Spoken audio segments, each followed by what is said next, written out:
तो दोस्तों इस समय मैं खड़ी हूँ कुकुचीना एरिया में, जो कि आता है द्वारहाट में और द्वारहाट उत्तराखंड में। और इस समय हम पहुँच रहे हैं कुकुचीना के उस ट्रायंगल पे जहाँ पे एक रास्ता ही जाता है महाअवतार बाबा जी की गुफा के लिए, और दूसरा रास्ता जो मेरे राइट साइड में है ये जाता है पांडुखोली के लिए। तो पांडव खोली के लिए दोस्तों कहते हैं कि जैसा कि नाम से ही पता चल रहा है कि जब पांडव अज्ञातवास में थे तो वो उन्होंने अज्ञातवास का सबसे ज़्यादा समय यहाँ पांडव खोली में ही बिताया था। तो जो पांडव खोली है वहाँ पे और भी कई चीज़ें जुड़ी हुई हैं पांडव खोली से, जैसे कि कहते हैं कि श्री राम जी के जो भाई हैं भरत जी, तो श्री भरत जी की तपस्थली भी रही है। इसके अलावा गर्ग ऋषि की तपस्थली भी रही है पांडुखोली। और इसके लिए कहते हैं अगर आपको मानसिक शांति चाहिए, आध्यात्मिक ऊर्जा चाहिए, तो आपको पांडुखोली के दर्शन जरूर करने आने चाहिए। और महाअवतार बाबा जी के लिए कहते हैं कि क्रिया योग के जो सबसे महानतम पिता हैं, महानतम योगी हैं, वो है महाअवतार बाबा जी। और उनकी जो गुफा यहाँ पे स्थित है उसमें उन्होंने कहना चाहिए जो सबसे परम गृहस्थ जो हमारे योगी हैं, आज तक जो सबसे पहले योगी हुए हैं जो गृहस्थ जीवन में रह के एक महान योगी रहे हैं, श्री श्यामाचरण लाहिड़ी जी महाराज, उनको दीक्षा दी थी इस गुफा में। तो इस तरीके से इस पूरे दूनागिरी पर्वत का बहुत ही आध्यात्मिक महत्व हो जाता है। और यहाँ के क्षेत्र को संजीवनी प्रदेश भी कहते हैं, क्योंकि कहते हैं जब हनुमान जी संजीवनी बूटी लेके गुजर रहे थे यहाँ से, तो उस संजीवनी बूटी का कुछ हिस्सा इस प्रदेश में भी आया था, इस पर्वत पे गिरा था। तो इसलिए इस पूरे प्रदेश में जड़ी बूटियों की संख्या बहुत ज़्यादा है, तो इसको संजीवनी प्रदेश भी कहा जाता है। तो दोस्तों हम अपनी यात्रा शुरू करेंगे पांडुखोली की तरफ से। पांडुखोली पे पूरा ऊपर चढ़ के हम जो उतरेंगे वो हम बाबा जी की गुफा की तरफ से उतरेंगे। तो इस तरीके से हम इस पर्वत का पूरा एरिया कवर करते हुए इस रास्ते से वापस आएंगे और इस रास्ते से हम राइट साइड से शुरू करेंगे। तो चलिए चलते हैं और दिखाते हैं आपको रास्ते की अलग अलग चीज़ें और अलग अलग जो कुछ भी दिखेगा रास्ते में वो हम आपको साथ जा रहे हैं। हमारे ये रजत भाई साहब जी, ये हमारे गाइड हैं कमल जी, ये हमारे सुपुत्र जी हैं हर्ष मिश्रा जी ये हमारी फ्रेंड है वैशाली, और एक और अज्ञात पर्सन है जिसके हाथ में फोन है, वो भी आपको अपनी शक्ल दिखाएगी अज्ञात पर्सन है खुशी मिश्रा जी, ये भी हमारे साथ जा रही है यात्रा पे। तो चलिए चलते हैं और करते हैं अपनी यात्रा की शुरुआत।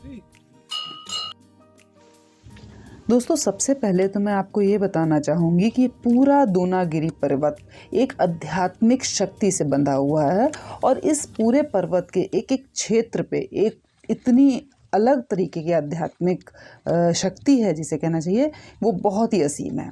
यहाँ के पेड़ पौधे, जल, हवा, चिड़ियों की आवाज़, झिंगुर की आवाज़, जो कुछ भी आप दर्शन रास्ते में करेंगे, जिस जिस चीज़ों के हर एक के दर्शन आपके अंदर एक नई चेतना पैदा करेंगे। और दोस्तों अभी हम पहुँच रहे हैं लगभग उस जगह पे जहाँ पर कौरव जो थे पहुँचने के बाद वापस आ गए थे। इसके आगे कौरव नहीं जा पाए, तो हम आपको दिखाते हैं सबसे पहले वो क्षेत्र और फिर हम बताते हैं यहाँ से जुड़ी बहुत सारी बातें। पांडव अज्ञातवास के लिए पूरे पांडव खोली में पहुंचे थे जाके, तो कौरव जब अज्ञातवास में उनको ढूंढने आए थे तो वो यहाँ तक तो पहुंच गए थे, लेकिन यहाँ से वो आगे नहीं जा पाए थे, ऐसा था ना कुछ। तो इसलिए फिर यहाँ पे सारा स्थापना किया गया और शिवलिंग की स्थापना की गई है यहाँ पे। चलिए अब आगे का रास्ता देखते हैं जरा। दोस्तों इस जगह का नाम बगवाली पोखर हुआ करता था, और जब पांडवों का पीछा करते करते कौरव यहाँ पर पहुंच गए थे तो पांडवों ने अचानक तेजी से अपना पथ बदल दिया और सीधा ऋषि गर्गी की तपोस्थली भरतकोट की चोटी की ओर बढ़ गए। कौरव थक हार कर बगवाली पोखर में ही रुक गए, यहाँ दूध क्रीड़ा में मस्त हो गए। दूसरी ओर पांडव महाराजा भरत की तपस्थली भरतकोट की शिखर से होकर दूनागिरी की उस चोटी पर बढ़ गए जहाँ पर वैदिक काल में महाबली हनुमान लक्ष्मण के लिए संजीवनी बूटी लेकर लंका के लिए हवाई मार्ग से आगे बढ़े थे। और जब कौरव यहाँ तक पहुँच गए तो बाद में इस जगह का नाम कौरव छीना भी कहा गया। तो दोस्तों जैसा नाम से ही पता चल रहा पांडुखोली यानी कि पांडव खोली, तो जहाँ पे पांडव अज्ञातवास के दौरान काफ़ी समय उन्होंने वहाँ पे गुजारा था, इसलिए उसको पांडव खोली नाम दिया गया। और जब कौरव उनको ढूंढने आए थे तो वो इस जगह तक ही पहुँच पाए थे जो हमने अभी आपको दिखाई है। इसके आगे वो नहीं जा पाए क्योंकि उस समय बहुत ही घना जंगल हुआ करता था। अभी भी बहुत जंगल है पर लेकिन पहले के ज़माने में तो बहुत ही घना जंगल रहा होगा, और यहाँ पे बहुत ही जंगली जानवर भी रहा करते थे। अभी भी यहाँ पे बाघ, जंगली सूअर वगैरह पाए जाते हैं, लेकिन ये बहुत ही किस्मत की बात कह लीजिए या बाबा का आशीर्वाद कह लीजिए कि हमें कभी आज तक कोई भी तकलीफ़ नहीं हुई, जबकि लगभग 3 सालों में मैं चौथी बार यहाँ पे आ रही हूँ और बहुत ही आराम से बाबा जी ने दर्शन कराया और सारी यात्रा कराई। चाहे रास्ता कितना भी तकलीफ भरा हो, हम पहुँच ही गए आराम से।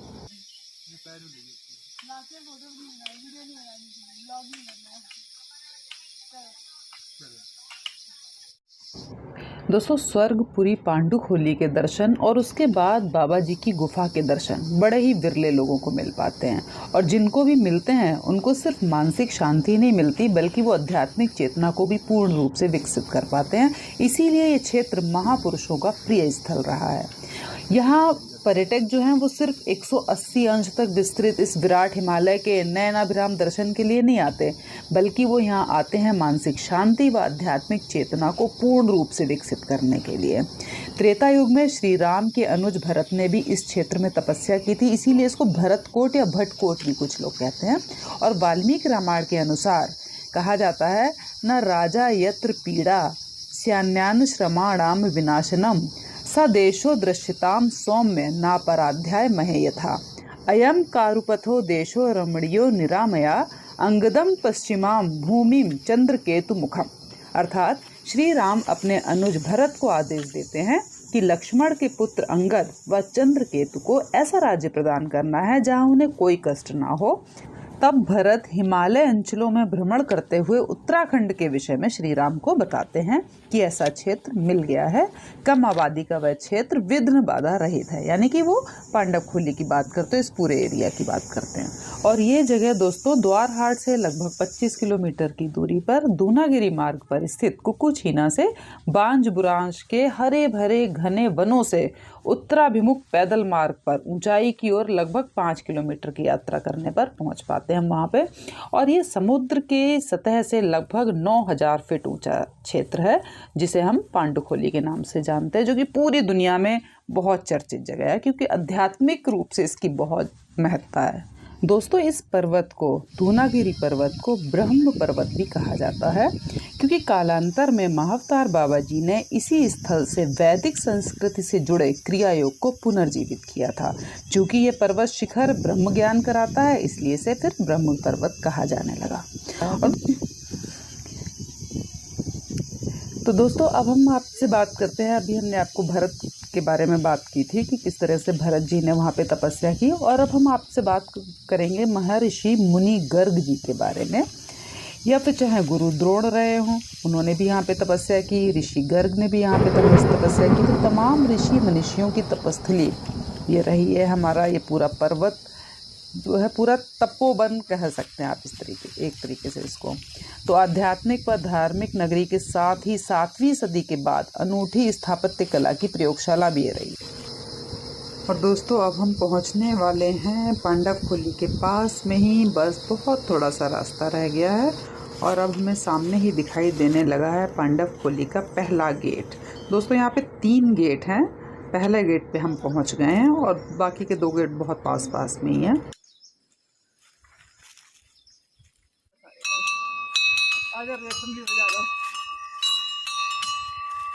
ओम नमः शिवाय। अब हम पहुंच गए हैं पांडवखोली और थोड़ी सी यात्रा रहती है, बस वो और पूरी करेंगे और आपको कराएंगे दर्शन ऊपर पांडवखोली के। और दोस्तों इस गेट से थोड़ा सा ही आगे बढ़ने पर, बहुत ज़्यादा नहीं, ज़्यादा से ज़्यादा 5 मिनट का रास्ता भी नहीं होगा, और थोड़ा सा आगे बढ़ने पर ही एक दूसरा गेट समझ लीजिए, एक बैनर जैसा लगा रखा बीच में, और यहाँ पे लिखा मान्यवर अगर आप शराब पीकर या लेकर आए तो कृपया लौट जाइए।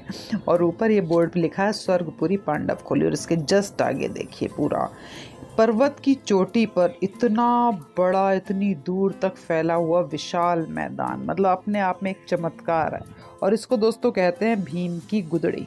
कहते हैं कि पांडवखोली की आध्यात्मिक गुफा में ध्यान मग्न भीम अक्सर अपनी रजाई को इसी जगह पर फैलाकर सुखाते थे। कितना बढ़िया लग रहा है, बस ऐसे लग रहा है यहाँ तो बस घूमे और नाचे। इतनी ठंडी हवा, इतना खुला मैदान, बस देख के मज़ा आ गया। तो दोस्तों ये पूरी भीम की गुदड़ी, और यहाँ पे जो घास एक अलग तरीके की पाई जाती है उसे कहते हैं वज्रदंती। और ये वज्रदंती जो है वो इसी पहाड़ पर बहुत ज़्यादा मिलती है।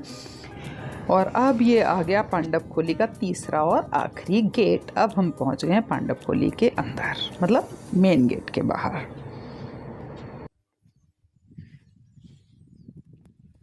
तो दोस्तों ऊबड़ खाबड़, टेढ़े मेढ़े, घने जंगलों से होते हुए, रास्तों से होते हुए आखिरकार हम पहुंच गए हैं पांडवखोली। पीछे आप देख सकते हैं पांडवखोली का गेट है ये पूरा। और अब हम अंदर चल के कराएंगे आपको यहाँ के दर्शन और यहाँ से जुड़ी बहुत सारी बातें हम आपको बताएंगे।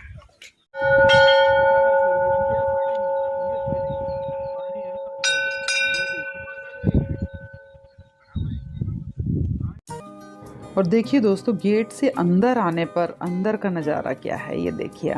इस अंदर के भी अंदर जाके तो हम देखेंगे अभी, लेकिन अभी आप अंदर आने के बाद अंदर का नज़ारा देखिए, कितना सुंदर लग रहा है अंदर चारों तरफ। और यहाँ पे ये पानी की टंकी रखी हुई है ताकि हाथ धो के हम दर्शन के लिए जाएं, पूजा वूजा जो भी करनी है।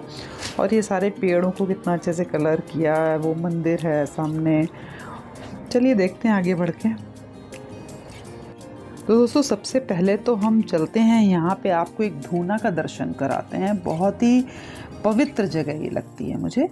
यहाँ पे बाहर लिखा है श्री बलवंत गिरी महाराज जी, जो जूना अखाड़े से हैं, वो उनका धूना यहाँ पे जलता रहता है। तो चलिए पहले कराते हैं आपको यहाँ के दर्शन।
वो अज्ञातवास में यहाँ पे रहेगा, ये तो पता है हमें। ये मंदिर वगैरह किसने बनाया, कैसे, क्या, वो क्या कहानी है? हाँ, ये तो पहले से है पुराने। हाँ। बाकी मेन मंदिर जो है ये था, बस थोड़ा सा जब बाबा जी आए थे हल्का सा 1935 बाबा जी जब आए थे, ये था छोटा सा मंदिर। बाकी ये सब डेवलप बाबा जी ने करा थोड़ा। बलवंत बाबा जी ने जो उन्होंने ना, वो कहाँ से आए थे? वही इनके गाँव के थे, उन्होंने आके इस सारे को डेवलप करवाया। फिर बाद में ये ट्रस्ट वगैरह से जुड़ गया, ऐसे ही ना? ट्रस्ट में नहीं हुआ, समिति बार आनी। और यहाँ पे जो महाअवतार बाबा जी की मूर्ति और उनकी जो बहन की मूर्ति बनाई गई है, वो किसने बनवाई? ये वहाँ से साथ आते हैं गुरु में कृष्णा स्वामी। अच्छा, उन्होंने स्थापित करवाई।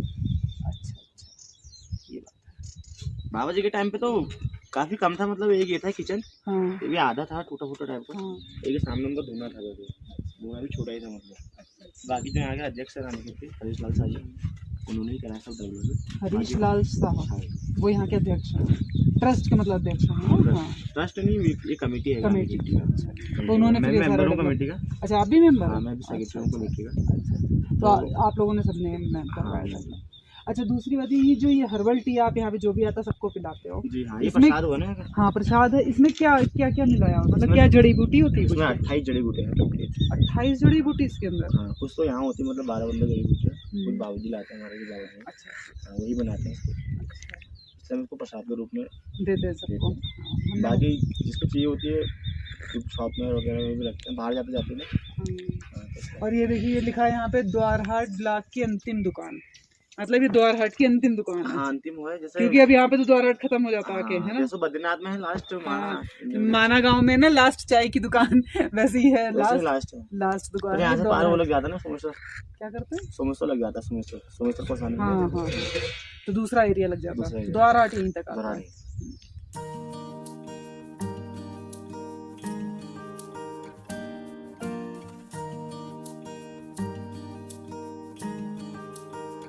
तो दोस्तों ये है वो हर्बल टी, जैसे कि इन्होंने भाई ने बताया कि इसमें 28 जड़ी बूटियाँ मिली होती हैं इस टी में। और यहाँ पे जितने लोग भी आते हैं यहाँ पांडुखोली में, हर किसी को ये प्रसाद के रूप में दी जाती है। चाय से बोलते हैं, लेकिन ये एक्चुअली से हर्बल है बिल्कुल, और इतना स्वादिष्ट है पीने में इसलिए। कभी भी आप आएंगे तो आपको भी यहाँ पे पीने को ज़रूर मिलेगा। ये सेहत के लिए तो अच्छा है ही, और साथ में जड़ी बूटी का भी।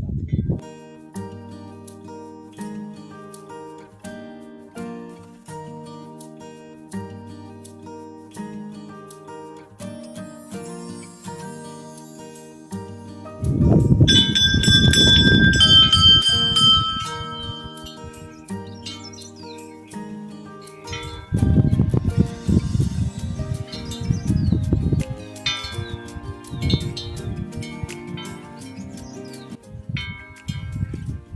यहाँ पे बोर्ड में लिखा है श्री गणेशाय नमः, ओम नमो भगवते वासुदेवाय नमः। प्राचीन सिद्ध स्थान श्री कुबेरेश्वर महादेव पांडव खोली मंदिर का नवनिर्माण एवं राधा कृष्ण जी सहित शिव गणेश कार्तिकेय नंदी आदि सभी मूर्तियों की स्थापना श्री शाके 2001 गते 13 मार्ग शीर्ष शुक्ल पक्ष एकादशी पावन पर्व तदनुसार 29 नवंबर 1979 को बृहस्पतिवार को श्री 108 महंत बलवंत गिरी महाराज तथा भक्त जनों के सहयोग से किया गया।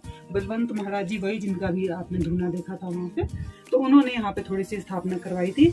बाद में जो कमेटी के सदस्य थे उन्होंने इसको डेवलप करवाया है। तो आइए करते हैं शिव जी के दर्शन। ये देखिए कितने सुंदर हमारे यहाँ पे कृष्णा जी हैं, यहाँ पे शिव जी भी हैं, कृष्णा है, राधा है, हनुमान जी हैं और भी बहुत सारे हैं। यहाँ पे विष्णु जी भी हैं, श्री राम भी हैं, बहुत सारे हमारे भगवान जी यहाँ पे। कितना सुंदर है, त्रिशूल डमरू देखिए कितना अच्छा लग रहा है।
और दोस्तों ये है श्री महंत बलवंत गिरी जी महाराज, और इनको लोग नागा बाबा के नाम से भी जानते थे, जिन्होंने यहाँ पे इस मंदिर की स्थापना। और यहाँ के लिए दोस्तों कहते हैं कि यहाँ पे अगर आप बैठ के ध्यान साधना करते हैं तो आप बहुत जल्द ध्यान की गहराई में उतर जाते हैं। ऐसा यहाँ पे जितने भी लोग हैं सब कहते हैं, और जो लोग भी जिनसे भी आज तक मैं मिली हूँ वो सब ये बोलते हैं कि अगर आपको ध्यान साधना की गहराई में जाना है, आपको आध्यात्मिक उन्नति करनी है, तो आप पांडुखोली में आइए और यहाँ पे ध्यान साधना कीजिए। और यहाँ पे जो सबसे अच्छी जगह मुझे लगती है, अब हम चलेंगे उस जगह पे जो है महाअवतार बाबा जी का कहना चाहिए, जहाँ पे स्थापित किए गए उनको।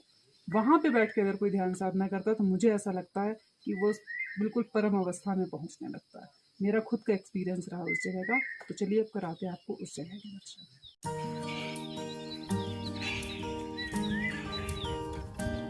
दोस्तों ये सामने जो लेफ़्ट साइड में वाइट कलर की आपको एक झोपड़ी जैसा स्ट्रक्चर दिख रहा है, ये है, यहाँ पर है महाअवतार बाबा जी की मूर्ति और महाअवतार बाबा जी की जो बहन है नाग लक्ष्मी माँ, उनकी मूर्ति। और ये हैं इधर सारे पांडव। दोस्तों ये हैं 5 पांडव, युधिष्ठिर, भीम, अर्जुन, नकुल, सहदेव, ये 5 पांडव हैं। और आगे आइए बढ़ के देखते हैं यहाँ पे क्या है।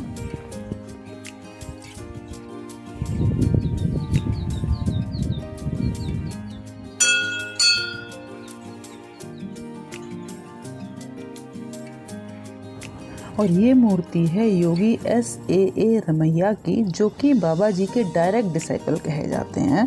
और यहाँ पे बाबा जी और उनकी बहन नाग लक्ष्मी माँ की जो मूर्ति स्थापित की गई है वो इन्हीं ने कराई है, इन्हीं योगी जी के द्वारा कराई गई है।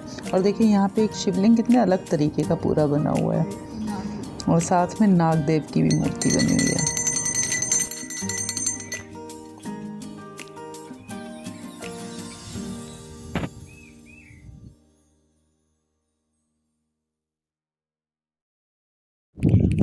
यहाँ पे सारा बनाया हुआ है, जितना भी इलेक्ट्रिसिटी का मीटर वायर वगैरह सब इसके अंदर है। और इसको इस तरीके से कवर किया है, शायद बारिश वगैरह से बचने के लिए किया होगा, या कोई जानवर वगैरह भी इसके अंदर ना जाए। तो इसलिए इसका दरवाज़ा भी बनाया हुआ है। ये जो ऊंचा वाइट कलर का आपको टॉवर दिखाई दे रहा है, इसमें ऊपर तक चढ़ के आपको पूरा द्वारहाट का नीचे तक का एरिया दिखाई देता है। लेकिन अभी बीच में सीढ़ियाँ टूटी हुई हैं, तो इसलिए इन टूटी हुई सीढ़ियों की वजह से मैं ऊपर जाने को मना किया। बट यहाँ से ऊपर खड़े होकर लास्ट टाइम हमने देखा तो बहुत ही अच्छा नज़ारा दिखता है, पूरा नीचे तक का दिखाई देता है, और सारे पहाड़, सारा जंगल, सब कुछ आप वहाँ से देख सकते हैं। ऐसा बनाया गया इसको। चलिए अब चलते हैं हम बाबा जी की तरफ।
और बाहर बने हुए हैं 5 पांडवों की ये पोस्टर लगा हुआ है। और अब हम आपको कराते हैं यहाँ के रसोई घर के दर्शन। देखिए जरा यहाँ पे क्या है।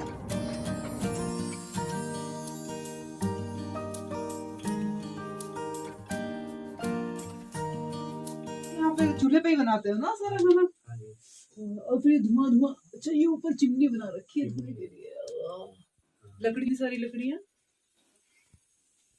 ये सारी लकड़ियाँ यहीं के जंगल से लेते होगे आप, है ना? और यहाँ पे कितने लोग रहते हैं? 5-6 जने रहते हैं। तो इनका खाना रोज आप ही बनाते हो? हाँ। या सब मिलके बना लेते हैं? मिलके भी बना लेते हैं जब ज्यादा भीड़ होती है तो।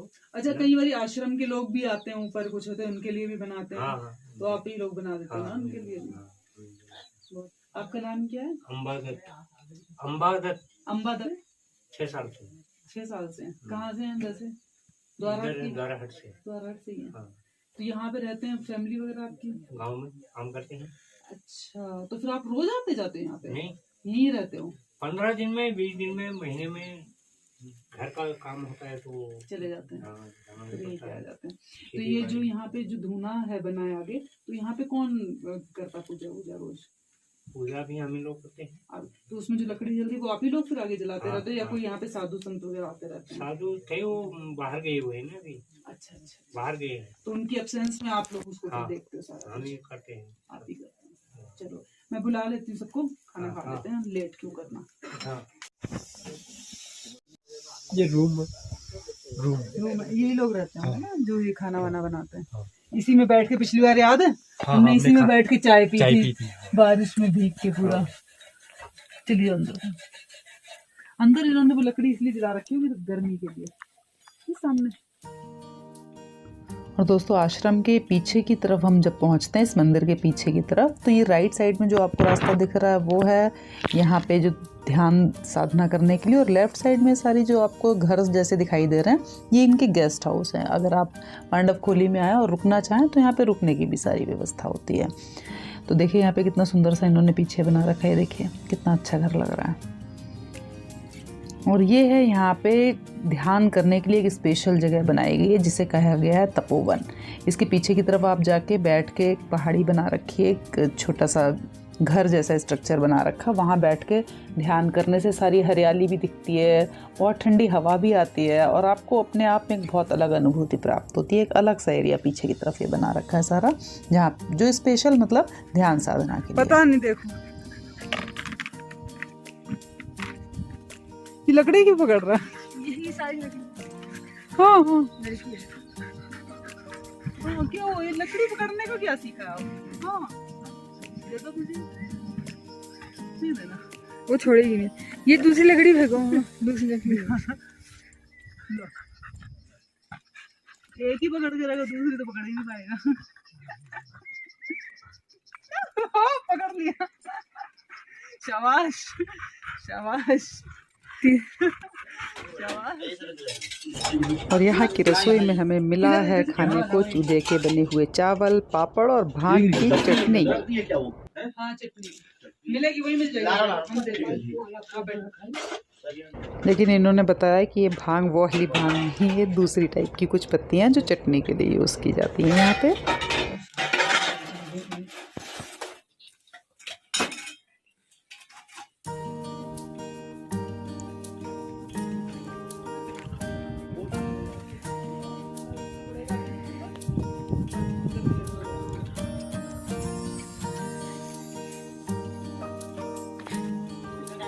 और अब चलिए आपको द्वार हाट की अंतिम दुकान के अंदर से दर्शन कराते हैं ज़रा।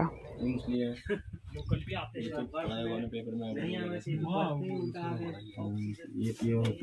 ब्लैक भी होती है और वाइट भी होती है, दोनों ही चिरायता है।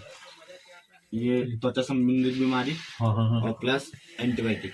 अच्छा, एंटीबायोटिक बोले तो किसी भी चीज के लिए, बुखार जैसे सोडिक जो बुखार भी होता है ना, जो दवाई से भी ठीक नहीं होता है, तो इसका काढ़ा पीना पड़ेगा आपको। कड़वा बहुत होता है, करेले से कड़वा। अच्छा, जूस इसका उबाल के पीना पड़ता है, छान के। और लेकिन 101% इम्यूनिटी के लिए। हाँ, 10 मिनट में 100 डिग्री बुखार। इसका वही एक हाफ स्पून छोटी वाली 1.5 गिलास पानी में डालना, उबाल के गिलास करना, सारा ही पी लेना है। या थोड़ा 1 गिलास पूरा, 1 गिलास में थोड़ा बढ़ के पानी डालना है। 1.5 गिलास के आपको 1.5 गिलास से कम, थोड़ा 1.25 गिलास करीबन पानी उबाल के 1 गिलास कर लेना।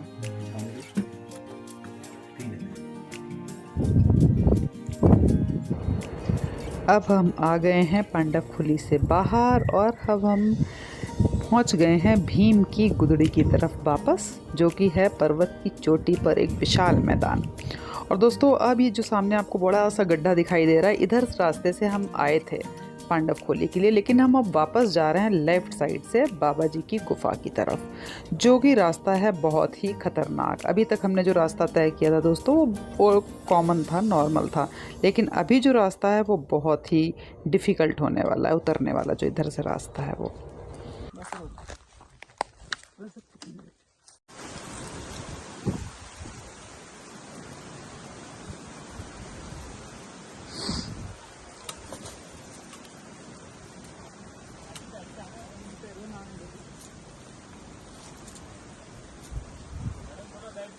हाँ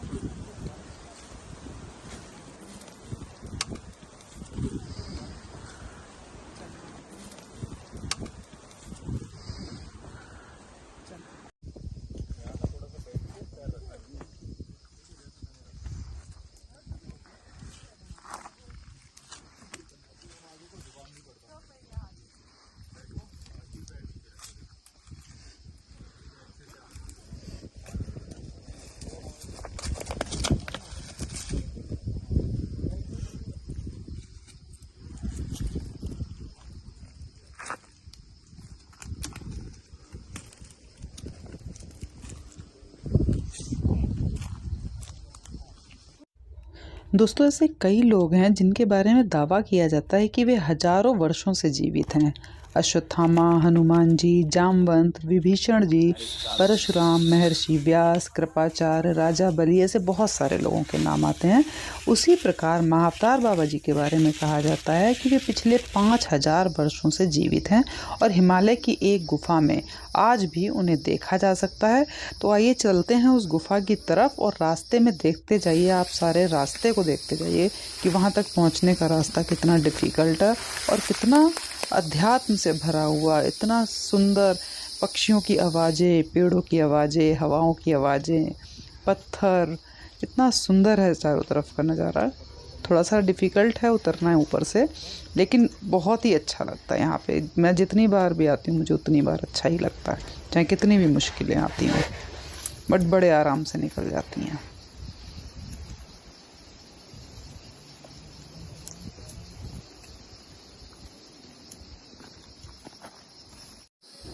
दोस्तों महाअवतार बाबा जी का असली नाम और जन्म तिथि कोई भी नहीं जानता। इसलिए उस अवधि के दौरान उनसे मिलने वाले जितने भी लोग हैं उन्हें सर्वप्रथम लाहिड़ी महाशय जी द्वारा दी गई पदवी के नाम से ही पुकारते हैं। महाअवतार का अर्थ है महान अवतार और बाबा जी का सरल सा मतलब है श्रद्धेय पिता। कुछ मुलाकातें जिनके 2 या अधिक साक्षी भी थे, महाअवतार बाबा जी से मुलाकात करने वाले उन सभी व्यक्तियों के बीच चर्चाओं से संकेत मिलता है कि वे सभी एक ही व्यक्ति से मिले थे। महाअवतार बाबा जी के साथ पहली दर्ज मुलाकात 1861 में हुई थी, जब लाहिड़ी महाशय जी को ब्रिटिश सरकार के लेखाकार के रूप में नौकरी पर रानीखेत में तैनात किया गया। एक दिन रानीखेत के ऊपर दूनागिर की इन्हीं पहाड़ियों में घूमते समय उन्होंने किसी को अपना नाम पुकारते सुना। आवाज़ के पीछे पीछे वह पहाड़ पर चलते हुए एक ऐसे साधु से मिले जो बहुत ही ऊंचे कद के तेजस्वी साधु थे। वह जानकर चकित थे कि साधु को उनका नाम पता है और ये साधु दोस्तों कोई और नहीं महाअवतार बाबा जी थे। और फिर बाद में महाअवतार बाबा जी लाहिड़ी महाशय जी को अपनी गुफा में ले गए, उनको क्रिया योग में दीक्षित किया और उनको पिछले जन्म से संबंधित सारी बातें याद में दिलाई। और देखिए दोस्तों, इन पेड़ों की जड़ों को आप देखिए ज़रा, बिल्कुल सीढ़ियों का काम कर रहे हैं सारे पेड़, क्योंकि यहाँ पे रास्ता इतना डिफ़िकल्ट है कि जो पौधे हैं वो कांटेदार हैं, पैर स्लिप हो रहे हैं, पकड़ने की कोई जगह नहीं मिल रही है। तो ये जो पेड़ों की जड़ें हैं ये बहुत सहायता कर रही हैं इसमें उतरने में। और दोस्तों, ये जो ऑरेंज कलर आपको दिखाई दे रहा है ये रास्ते में बहुत सारी जगह में, देखिए पेड़ पर भी है ये ऑरेंज कलर। ये ऑरेंज कलर कहीं पत्थरों पर, कहीं पेड़ों पर, जगह जगह बना हुआ मिलता है इस रास्ते में, क्योंकि ये बहुत ही रेयर रास्ता है। कोई भी इधर से, बहुत ही कम लोग मतलब इधर से उतरते हैं जो ऊपर तक जाके पांडुखोली से और बाबा जी की गुफा की तरफ आते हैं। अदरवाइज़ सब लोग नीचे से सीधा बाबा जी की गुफा जाते हैं या फिर सीधा पांडुखोली जाते हैं, तो वो रास्ता इतना डिफ़िकल्ट नहीं है। लेकिन जो ये रास्ता है, जो पांडुखोली से गुफा की तरफ उतरने का रास्ता, ये ज़्यादा डिफ़िकल्ट है। तो इसलिए यहाँ पे ना कुछ निशान बना दिए गए हैं पेड़ों और पत्थरों पे ऑरेंज कलर के, जिससे ये पता चल जाता है कि हम इस रास्ते की तरफ से जाएँ तो हम गुफा तक पहुँचेंगे। लेकिन बीच में भी कोविड की चक्कर में बहुत सारी झाड़ियाँ वगैरह आ गई थी, तो हमारे गाइड आने के लिए पहले तो मना कर रहे थे, बड़ी मुश्किल में हमने उन्हें मनाया, तब वो हमें लेके आए। पिछले 3-4 बार से ऐसे ही हो रहा है और हम 3-4 बार कोविड के टाइम में ही वहाँ पे पहुँच पाए, ये भी देखिए, और गए भी इसी रास्ते से हैं। थोड़ा सा मुश्किल तो होता है, लेकिन एक बार की चढ़ाई से हम दोनों चीज़ें कवर करते हुए नीचे पहुँच जाते हैं तो अच्छा भी लगता है। काफ़ी रास्ता कवर हो गया है, लेकिन अभी थोड़ा सा रास्ता और बचता है, बस हम थोड़ी सी देर में ही पहुंच जाएंगे बाबा जी की गुफा की तरफ।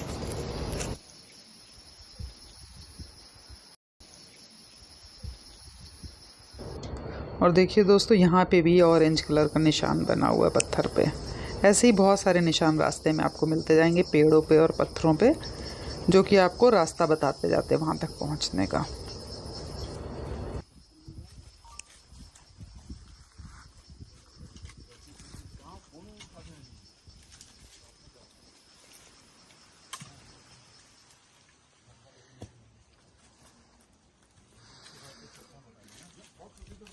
सब लोग यहाँ से बैठ के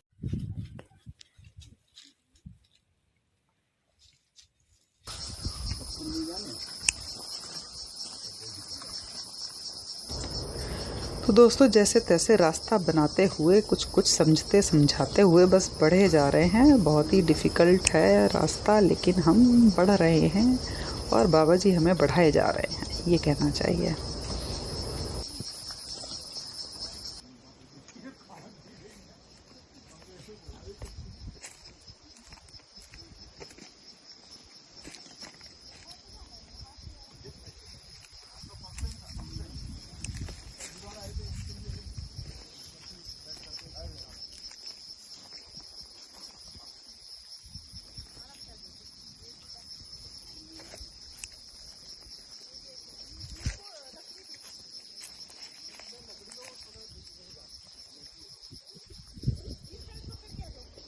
और इन सब के बीच में बच्चों की मटर गश्ती भी कुछ कुछ टॉनिक का काम कर रही है हमारे लिए। मछली, सुअर, गाय, गोड, इंसान, भैंस, जी चल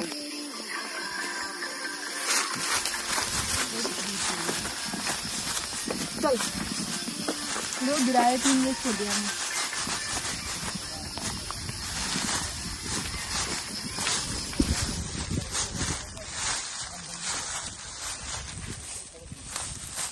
दोस्तों माना जाता है कि महाअवतार बाबा जी गुफा में तो रहते ही हैं, लेकिन साथ ही सारी जगह में जितने भी पेड़ पौधे पर्वत पत्थर जो कुछ भी आपको दिख रहा है, इस पूरे दूनागिरी पर्वत पे, इस पूरे ब्रह्म पर्वत पे वो विचरण करते रहते हैं और उनको दर्शन भी देते हैं जो कि योग साधना में आगे बढ़ना चाहते हैं। और गुफा में तो पहुंचने का तो सौभाग्य ही विरलों को मिल पाता है दोस्तों।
और अब हम पहुंच गए हैं लगभग बाबा जी की गुफा के बिल्कुल सामने ही, समझिए।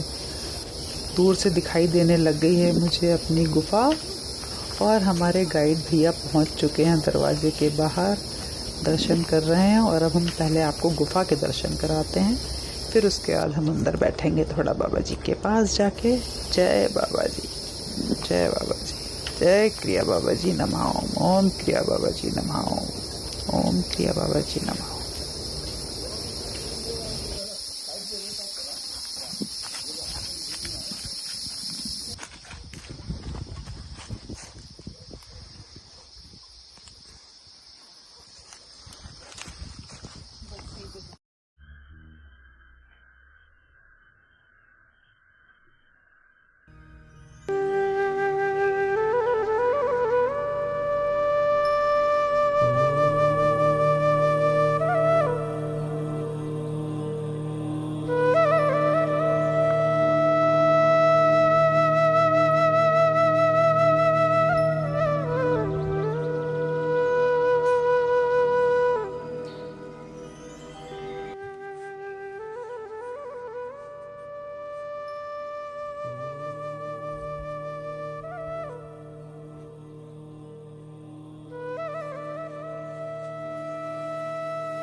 गुफा में बैठ के 1-2 घंटे कहाँ चले जाते हैं पता ही नहीं चलता, ऐसा लगता 5 मिनट ही हुए थे। और दोस्तों यहाँ गुफा के बाहर दरवाज़ा लगाया गया है क्योंकि वहाँ पे कोई जानवर या कोई अंदर छुप के ना बैठ पाए। और ये सामने आ रही हैं, जरा इनसे बात करते हैं। कहाँ जा रहे हो ऊपर आप? हैं? केव बंद करने। अच्छा, आप ही केव बंद करते हो? चाबी आप ही के पास होती है? ओहो, आप कहाँ पे रहते हो? ये आश्रम वाले इसमें? नहीं, नीचे घर में। नीचे घर में। क्या नाम है आपका? उमा राणा। उमा राणा। अच्छा, केव की चाबी आप ही के पास रहती है? हाँ, मेरे हस्बैंड करते हैं। आपके हस्बैंड के पास रहती है। अच्छा, चलिए, बहुत बढ़िया दर्शन दिया बाबा जी ने। तो दोस्तों गुफा में जो दरवाज़ा लगा है उसके ताले की चाबी इनके पास रहती है, और ये जो दरवाज़ा लगाया गया है यहाँ पे वो Yogoda Satsanga society of India जो हमारा आश्रम है YSS उसकी देख रेख में है ये गुफा। तो वो सारा देख रेख वो रखते हैं और उन्हीं के बंदो जो भी उनके यहाँ कार्यकर्ता लोग हैं उनके पास वो चाबी रखते हैं। और दोस्तों अब हम नीचे पहुँच रहे हैं। YSS का ही एक आश्रम सा बना रखा है यहीं गुफा के थोड़ा सा ही नीचे पे है, जिसे महाअवतार बाबा जी स्मृति भवन के नाम से शायद जानते हैं। चलिए हम ले लीजिए, हम पहुंच ही गए उसके सामने ही, तो चलिए कराते हैं आपको इसके दर्शन। और ये हम पहुंच गए हैं बाबा जी के आश्रम में। ये पहाड़ पहले नहीं बना था ना, ये लकड़ी वाला, ये अभी बना है।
और दोस्तों अब जो रास्ता है उतरने का गुफा से लेके नीचे तक का जो रास्ता है वो बहुत ज़्यादा डिफ़िकल्ट नहीं है। मतलब जितना अभी तक हम ऊपर से पांडुखोली से गुफा तक जो उतर के आए थे वो रास्ता ज़्यादा डिफ़िकल्ट था। अभी जो रास्ता है वो ठीक है, मीडियम है, मतलब बहुत ज़्यादा इजी भी नहीं है लेकिन बहुत ज़्यादा डिफ़िकल्ट भी नहीं है, हम आराम से जा सकते हैं ऐसा रास्ता है। थोड़ा थोड़ा बीच में 1-2 कट में है थोड़ी सी डिफ़िकल्टी, बाकी स्मूथ है। लेकिन बस यहाँ पे स्लिपरी रहता है क्योंकि यहाँ पे पत्तियाँ बहुत ज़्यादा होती हैं और उन पत्तियों में पैर बहुत स्लिप होता है। जो यहाँ पे चीड़ के पेड़ की पत्तियाँ सूख के गिरती हैं ना, वो बहुत स्लिप करती हैं यहाँ पे।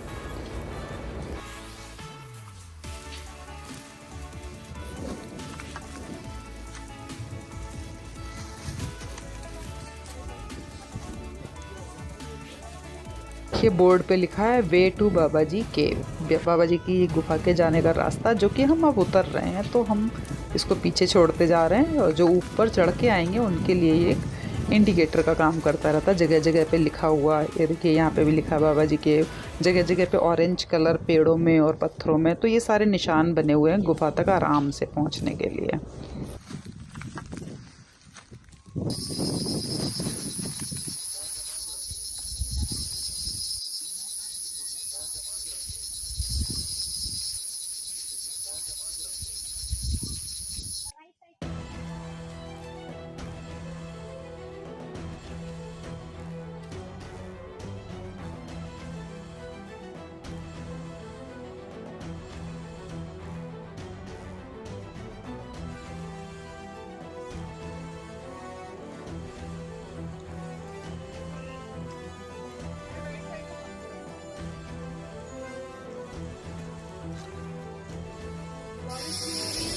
धूप भी निकली हुई है दोस्तों और बारिश भी हो रही है, ये देखिए।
ये देखिए पत्थरों में भरा हुआ पानी धूप की रोशनी से कितना चमक रहा है, एकदम कितना सुंदर लग रहा है।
देखिए एक और बोर्ड लगा है, Yogoda Satsanga society of India founded by Shri Shri Paramahansa Yogananda जी।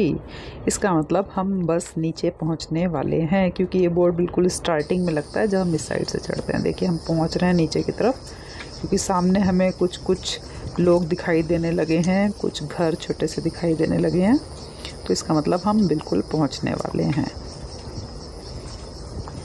ये देखिए गाय जी हैं, छोटे छोटे बछड़े हैं, ये रहे सामने घर छोटे छोटे से, और वो रही नीचे हमारी गाड़ी, और हम सब पहुंच रहे हैं गाड़ी की तरफ। यानी कि हमारी ये रास्ता हुआ ख़त्म, अब हम वापस जा रहे हैं। और दोस्तों अगर आप लोग भी इस गुफ़ा के दर्शन करना चाहते हैं तो उसके लिए हम आपको बताते हैं कि आप कैसे पहुंच सकते हैं वहां पर। तो दोस्तों अगर आप पहुंचना चाहते हैं बाई ट्रेन तो आपको पहुंचना होगा काठगोदाम, और वहां से आपको बस या टैक्सी मिलेगी द्वारहाट तक के लिए, और वहां से आपको कुचीना पहुंच सकते हैं। और अगर आप बाई रोड जाना चाहते हैं तो आप बस से द्वारहाट या रानीखेत पहुंच के वहां से आपको कुचीना के लिए कुछ भी टैक्सी लेके वहां से पहुंच सकते हैं। और अगर आप जाना चाहते हैं बाई एयर तो आपको पहुँचना होगा पंतनगर, और वहाँ से आपको लेनी होगी बस या टैक्सी कुचीना के लिए। अगर आप बस लेंगे तो बस आप ले सकते हैं द्वारहाट के लिए और वहाँ से टैक्सी कर सकते हैं, या फिर आप डायरेक्ट टैक्सी ले सकते हैं पंतनगर से कुचीना तक की, और वहाँ से आपको करनी होगी पैदल यात्रा। एक है आप जैसे मैंने किया, आप चाहें तो पांडुखोली जाकर बाबा जी की गुफा की तरफ से उतर के नीचे आ सकते हैं, या फिर अगर सिर्फ गुफा में जाना चाहते हैं या पांडुखोली जाना चाहते हैं तो आप अलग अलग दोनों जगह जा सकते हैं। तो दोस्तों अगर आपको ये वीडियो अच्छा लगा हो तो प्लीज़ वीडियो को लाइक कीजिएगा, सब्सक्राइब कीजिएगा। जय महाअवतार बाबा जी।